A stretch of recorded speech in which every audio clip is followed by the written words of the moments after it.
Hola amigos, qué bueno encontrarnos nuevamente para juntos descubrir en compañía de materiales audiovisuales los senderos de nuestro pasado histórico. Con la total certeza de que los hechos contados son atractivos, pero vistos son aún más interesantes, ya los invito a compartir estos 27 minutos, tiempo donde les propongo explorar la historia que nos cuentan las imágenes.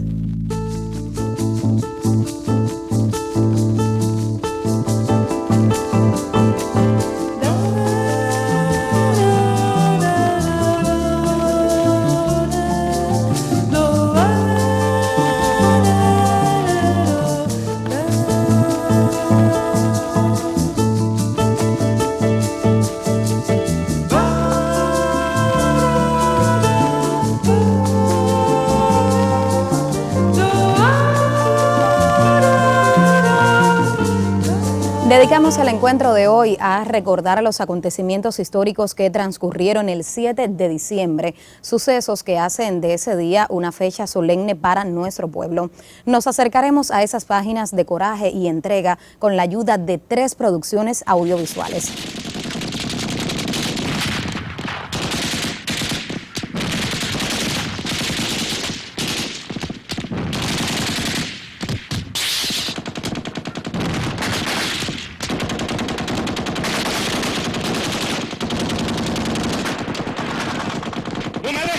la cabeza! ¡Coño, Joaquín! ¡Tú tienes una 14,5 ahí! ¡Utilízala bien, coño! ¡Y acábame con esa gente! Verdi, la UNIDA está cerrando el cerco. Nuestra aviación ha tirado mucho cohete, pero no ha sido efectiva. Coronel. Te decía que la aviación ha tirado mucho cohete, pero no ha sido efectiva. Lo peor es que la FAPLA perdió ayer el río. Era nuestra única reserva de agua. Bueno, ya veremos lo que hacemos. Cambio fuera. Manuel, a sus órdenes. Dile a Rubén que se comunique con 00, que me ubique en un apuntador en Cangamba. La aviación está tirando a ciega, tiene que afinar la puntería porque el enemigo está muy cerca. Ah, y si el médico se va con él, mucho mejor. Permiso.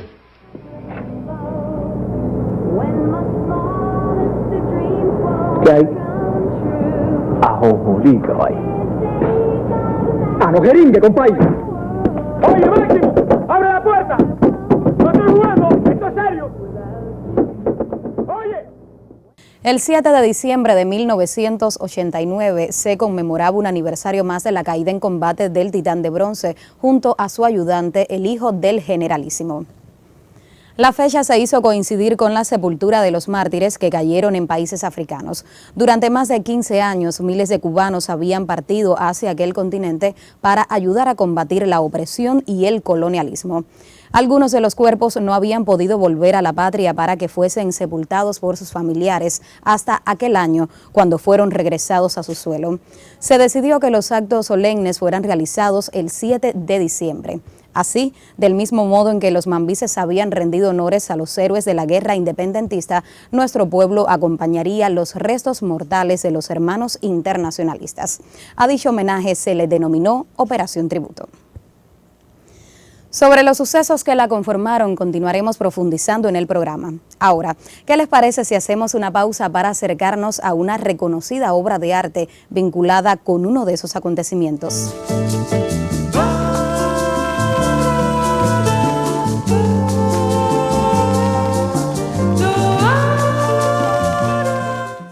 Edesio Alejandro Rodríguez Alba, músico cubano graduado de solfeo, teoría, armonía, contrapunto, morfología, orquestación y piano en el Conservatorio Amadeo Roldán. Ha incursionado en estilos y formas musicales que van desde los clásicos hasta los contemporáneos. En su catálogo de música de concierto cuenta con más de 30 obras musicales para múltiples formatos instrumentales, que abarcan desde instrumentos solistas hasta la orquesta sinfónica. Edesio logra la fusión de lo cubano con elementos de la música internacional en un empaque nuevo. Una forma de sonar diferente, no empleada ni escuchada antes. Utiliza las raíces cubanas expresadas en la rumba, la conga y el son, incluyendo o dominando una mezcla inusual entre el rap, el funky y el hip hop. Ha dirigido y orquestado la música de más de 40 obras de teatro, de 13 series televisivas, de diversos programas de televisión y el tema final de la película de Cangamba. Mostrando entre líneas una historia, hace un llamado a la fe y muestra que la vida es una sola y en ella hay que llorar, reír, sufrir y amar. Porque amar es lo único importante.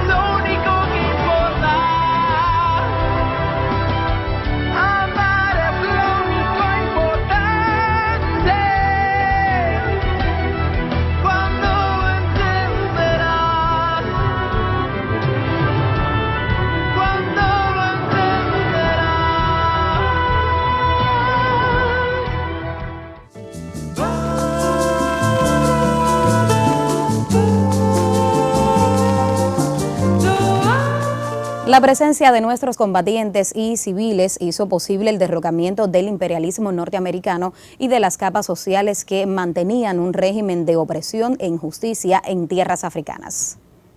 Esos épicos pasajes de nuestra historia inspiraron a los realizadores de las películas Caravana y Kangamba, dos interesantes filmes donde se demuestran el arrojo y la destreza puesta a prueba por los cubanos. Para que puedan descubrir sus detalles, ya les propongo un acercamiento especializado, el comentario del joven crítico Andy Arencibia.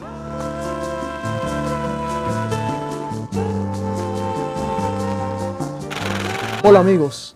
El cine bélico integra el llamado cine de género, un grupo de filmes en los que tramas, personajes y escenarios se reconocen debido a la reiteración de patrones estilísticos. En el caso del cine bélico, la guerra aparece como parte fundamental de la historia o como telón de fondo de ella y asume diversos modos según el punto de vista que tengan él o los realizadores sobre la guerra. En la cinematografía cubana, la presencia de la guerra en Angola ha configurado un cierto cine bélico con atributos específicos que divergen del cine comercial, de un cine que por lo general hace énfasis mayormente en la dimensión grandilocuente de la guerra. Este cine bélico cubano ha optado por incidir en la ética de los soldados cubanos y en su convivencia con el pueblo angolano. Propongo que hablemos en una primera parte de esta sección de Algo más que soñar, serie filmada en el año 1985. ¿Qué? ¿Haciendo trabajo voluntario? No, si esperamos por ti, se pudren. ¿No hay uno por ahí para mí? Lo que hay para ti es un recado de la escuela. ¿Qué dijeron? Ajonjolí. ¿Qué tiempo hace? Unos 20 minutos. Algo más que soñar trata un tema recurrente en la cinematografía nacional, el tema de los jóvenes. Este tema tuvo una vital importancia en los años 80 cuando irrumpió en el plano social y cultural de la isla una nueva generación de jóvenes, hijos de aquella otra que había fundado la Revolución Cubana. Dicha generación llegó con una visión renovadora, en ocasiones divergente con la de sus padres. Entre los filmes que durante esta década centraron su mirada en el universo del joven cubano, en su crecimiento y en la formación de valores éticos y humanos, pudiéramos citar De tal Pedro tal astilla, Guardafronteras, Lejanía, Clandestinos, papeles secundarios como La vida misma, Una novia para David y Algo más que soñar. La teleserie Algo más que soñar, dirigida por Eduardo Moya, tiene entre sus méritos, por lo que ha trascendido y por lo que aún hoy conserva actualidad, el haber sido un espacio en el que convergieron las figuras que con el tiempo llegarían a ser los nuevos rostros de la cinematografía cubana: Luis Alberto García, Isabel Santos, Rolando Brito, Patricio Gut, Beatriz Valdés, entre otros. Algo más que soñar responde a esta línea del audiovisual cubano de la que he estado hablando. La serie narra la vida de un grupo de amigos, principalmente la de 4 jóvenes: Antonio, Carlos Manuel, Ignacio y Máximo. Durante 9 capítulos, la serie va reflejando la temprana adolescencia y luego juventud de estos personajes, los conflictos intrafamiliares, los primeros amores, la amistad que se pone a prueba en este periodo. En Algo más que soñar, la guerra de Angola centra los últimos capítulos. El conflicto ocupa un lugar importante dentro del argumento, ya que corresponde a la etapa en la que los protagonistas saltan a la madurez a partir de un acontecimiento histórico cargado de implicaciones políticas, sociales y humanas. La guerra está tratada desde una visión ética que opta por la seguridad y la defensa de una verdad incuestionable ligada a la ideología de un país que defiende la necesidad de la acción en pos del internacionalismo. A los fines argumentales de la serie, la guerra se hace necesaria para el crecimiento definitivo de los jóvenes. Al menos esto es lo que defienden los personajes. Debido a la guerra, se pondrá a prueba en cada uno de los jóvenes no solo la capacidad de sobrevivir, sino también de practicar la solidaridad humana y la amistad en medio de un conflicto que los sobrepasa y en el que solo el ejercicio de la ética y de los otros valores con los que han crecido los lleva a la victoria. Quiero destacar en estos capítulos la pericia en la realización de las escenas de combate, el tratamiento sonoro, el montaje vertiginoso que pareciera por momentos ser fruto de un reportaje en medio del conflicto. A todo ello hay que añadir la fotografía y la edición que junto al trabajo de la dirección de arte propician una puesta en pantalla cuidada, rigurosa, fiel al contexto social e histórico representado. De regreso hablaremos de dos filmes que ofrecen puntos de vista particulares, casi divergentes sobre la guerra de Angola.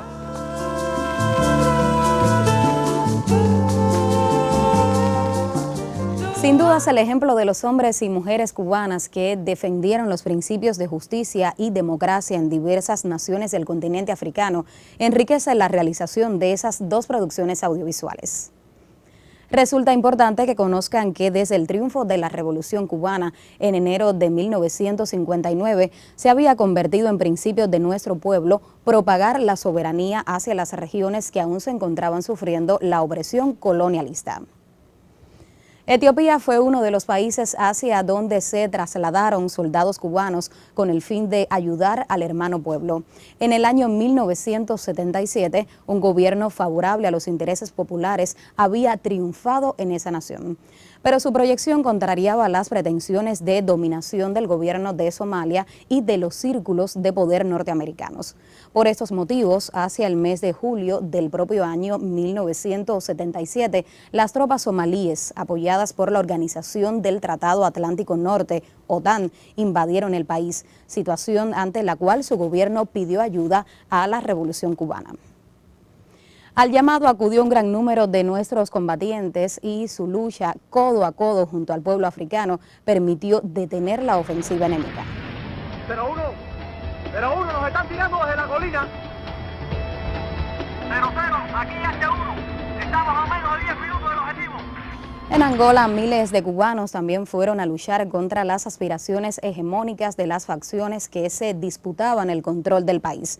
Una cruenta guerra civil se había desatado en aquella nación, donde se conjugaban fuerzas sudafricanas, de Zaire, tropas al servicio de Estados Unidos y de otras naciones.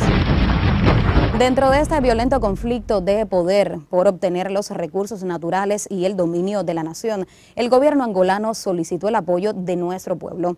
Una intensa campaña político-militar encabezada por el histórico líder de la Revolución Cubana, Fidel Castro, permitió frustrar los intentos de opresión.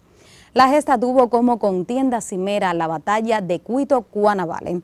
En aquel poblado se libró el combate que demostró el empuje de las tropas cubanas y de las Fuerzas Armadas angolanas.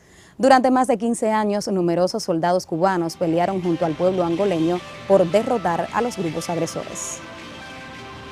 También allí contribuyeron maestros, médicos y civiles y ofrendaron su sangre más de 2.000 combatientes, quienes entregaron sus vidas para que otros hombres y pueblos del mundo pudieran disfrutar del bienestar, la democracia y la justicia.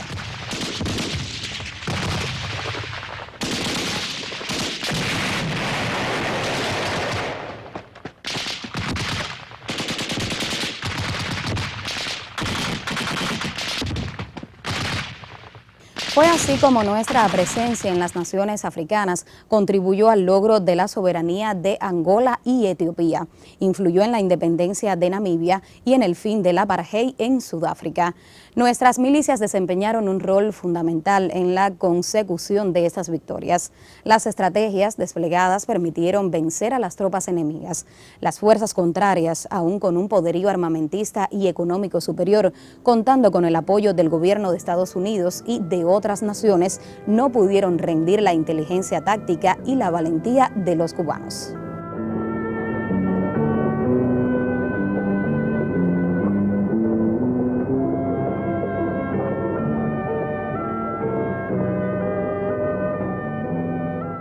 A ese esfuerzo muchos ofrendaron su vida, por ello permanecen en la memoria de sus familiares, amigos y de su pueblo.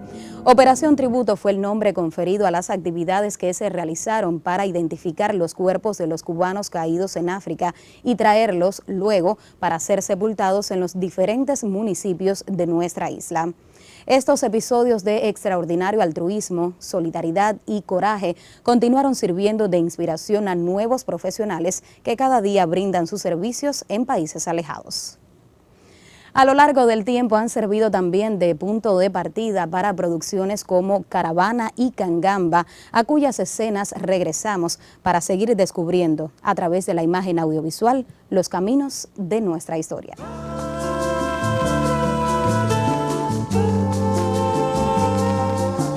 Caravana se filmó en 1990 por Rogelio París y Julio César Rodríguez y tiene entre sus roles principales a Manuel Porto, Patricio Gut, Samuel Claston, Nancy González. El argumento y el guión corren a cargo de Raúl Macías, así como la música es de Decio Alejandro. El filme está inspirado en la vida de los combatientes del destacamento de protección de columnas en carro de combates llamados caravaneros. El guión hace énfasis en las vidas cotidianas de estos personajes, en el diálogo con los soldados angolanos y con la población civil a la que deben defender. En cuanto a realización artística, hay que hacer especial mención al trabajo musical de Decio Alejandro, importante músico cubano y uno de los que sin dudas más aportes ha hecho a la composición musical para cine en las últimas décadas.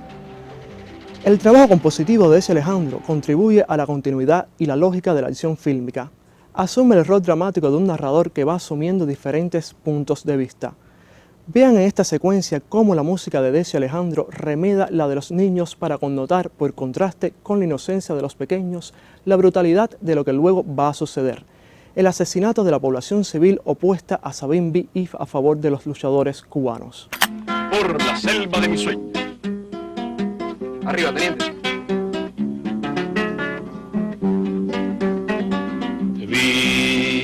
Aquella tarde en Guambo yo iba terciado el fusil, tu mariposa de abril, saliste del sol volando, después fue en la caravana,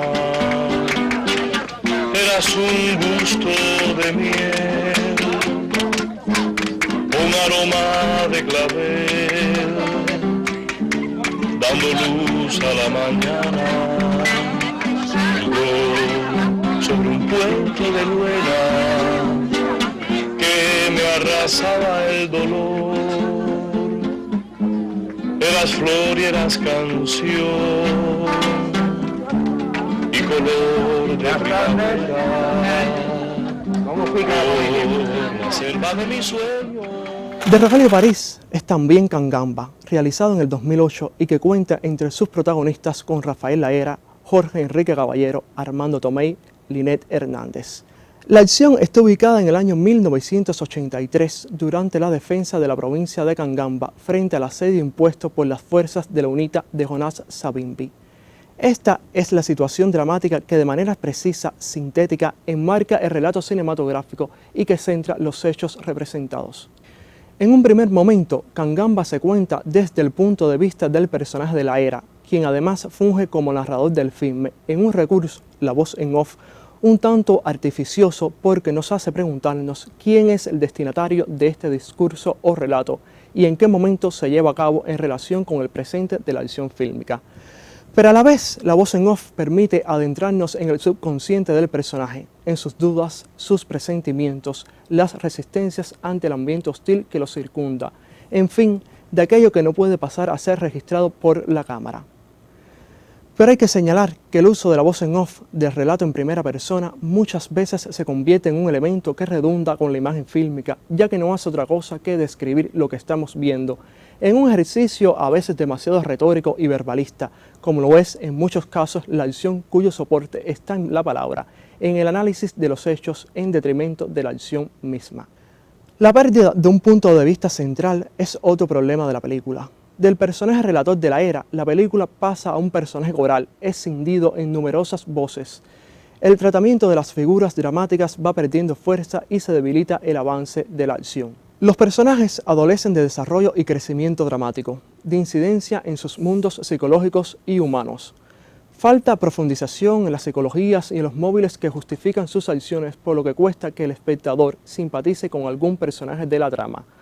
Además, sitúa la historia en terrenos solo de buenos o malos, sin que lleguemos a entender el comportamiento real de unos y otros, más allá de la verdad histórica que sostiene al filme.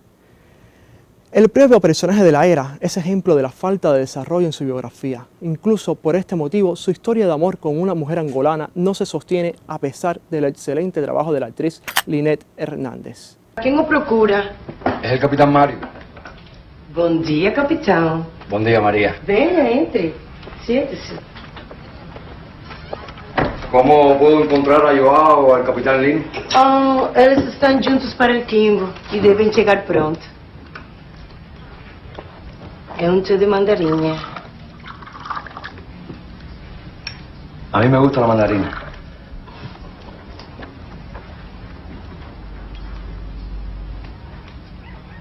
Azúcar.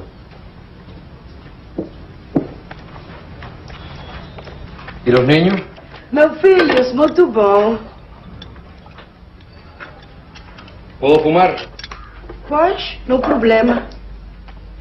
O trabalho, como vai? Bien, muy bien.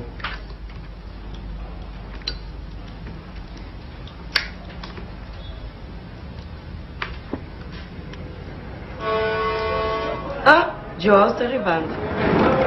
Y es que en el caso de estos personajes, la realización va obviando algo que parecía ser una premisa en sus inicios.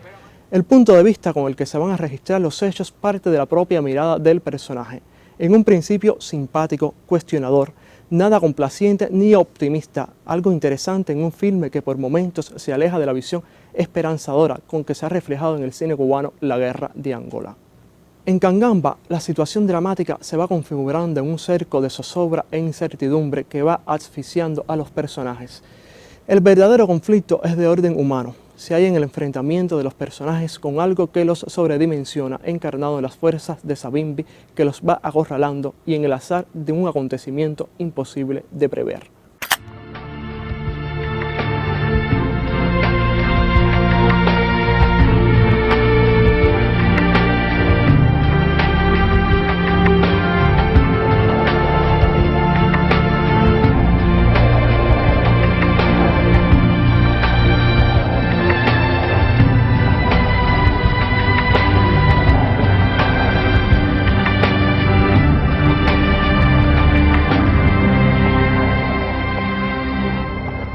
Se pregunta cómo llegamos a esto.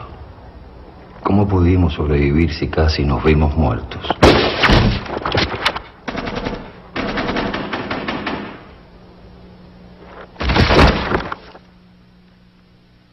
¿Cuándo entenderás? La vida es un acto de fe. Es vivir sobre las penas. Y en los sueños crecer. Tiempo que no espera. Solo es cuestión de andar. De cambiar todos los miedos que nos deja el dolor.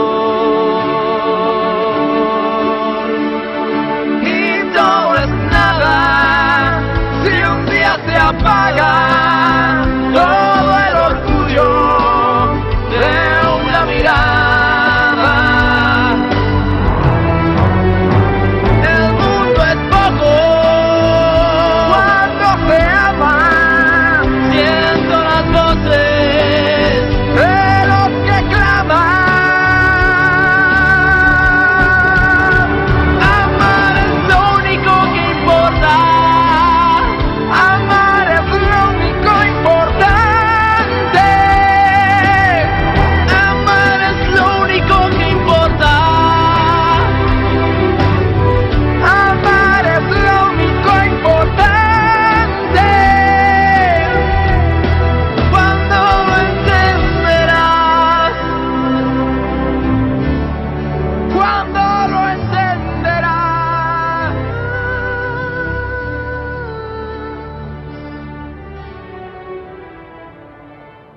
Y hasta aquí este breve recorrido por las imágenes de la historia a través del cine cubano pasado y presente. Si prefieren la historia en movimientos y sonidos, nos vemos próximamente para seguir conversando acerca del séptimo arte más allá de la pantalla.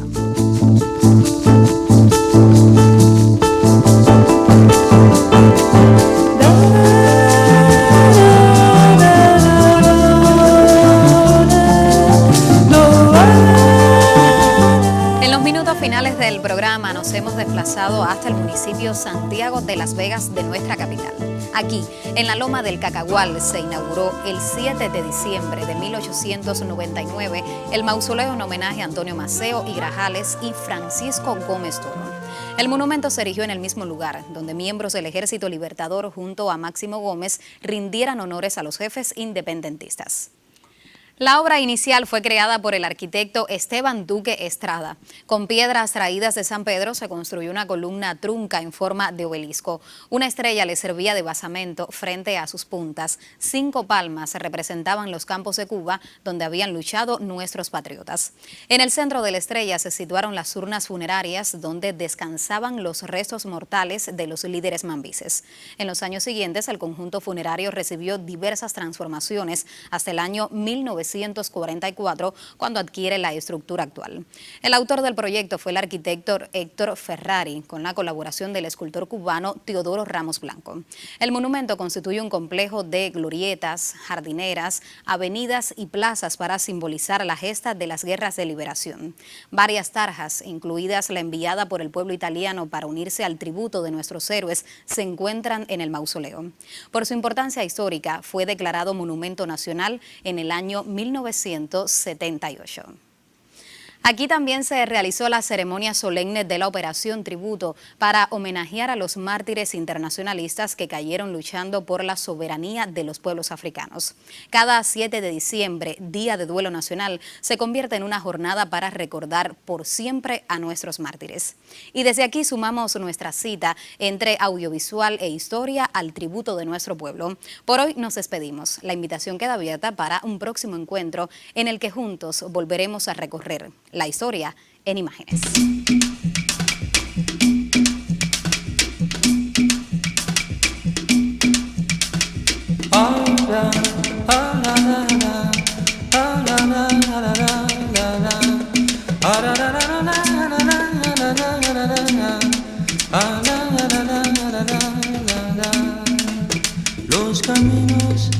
Los caminos nos hicieron solos.